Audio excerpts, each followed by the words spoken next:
ప్రియులారా, బాగున్నారా? దేవుని వాక్యమును క్రమంగా చదువుచున్నారా? ప్రార్థించుచున్నారా? నేటి ధ్యాన వాక్యము సామెతల గ్రంథం 28వ అధ్యాయము 5వ వచనం.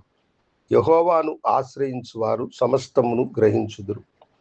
దేవుణ్ణి ఆశ్రయించువారు సమస్తమును గ్రహించెదరు అని దేవుని మాట ఇక్కడ మనకు చెబుతున్నది. దేవుణ్ణి మనము ఆశ్రయించినప్పుడు సమస్తమును గ్రహించే జ్ఞానమును, కృపను దేవుడు మనకు అనుగ్రహించును. లోకంలో జరగబోయే సంభవాలైనా, లోకానికి ఆశీర్వాదముగా మనము ఉండాలైనా, మనము దేవుణ్ణి ఆశ్రయించినప్పుడు సమస్తమును మనము గ్రహించినట్లుగా చేయగలడు. యేసేపు జీవితంలో దానిని మనము చూడవచ్చు. యేసేపు చెయ్యని నేరమునకు చెరసాలలో ఉన్నాడు. దేవుడు అతనికి దర్శనం ఇచ్చి ఆశీర్వదించదనని చెప్పాడు. ఆ దినము సమీపించింది. రాజైన ఫరో ఒక కలను కని, ఆ కల భావము తెలియక అతడు ఎంతో ఆందోళన చెంది తన దేశంలో ఉన్న జ్ఞానులందరినీ, శకునగాండ్రులను, మంత్రగాళ్ళను అందరినీ పిలిపించి తన కలను చెప్పాడు. కానీ దాని భావాన్ని వారు చెప్పలేక వారు వెనుకడుగు వేశారు. అయితే అతని అధిపతులలో ఒకడు, అనగా యేసేపు ద్వారా మేలు పొంది అతని కలభావమును గ్రహించిన పానదాయకుడు యేసేపును గురించి రాజుకు చెప్పినప్పుడు ఆ రాజు చెరసాలలో నుండి యేసేపును రప్పించాడు.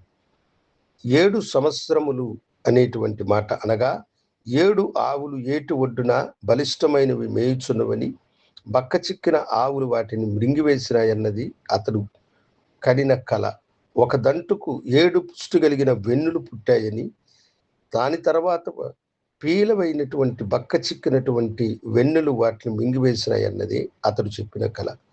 యేసేపు తడువుకోకుండా అతనితో 7 సమృద్ధి అయినటువంటి సంవత్సరములలో దేశమంతటా ధాన్యము పండుతుందని, జ్ఞానముతో ఆ ధాన్యమును జాగ్రత్తగా భద్రపరిచితే మహాభయంకరమైనటువంటి 7 కరువు సంవత్సరాలు వచ్చినప్పుడు ఆ కరువును ఎదుర్కొనగలగమని అతడు చెప్పిన మాట రాజుకు సంతోషాన్ని కలిగించి, దేశానికి, ప్రపంచమునికే కలిగిన కరువును దేవుడు తన దాసుడైనటువంటి యేసేపు ద్వారా నిర్మూలించినాడు.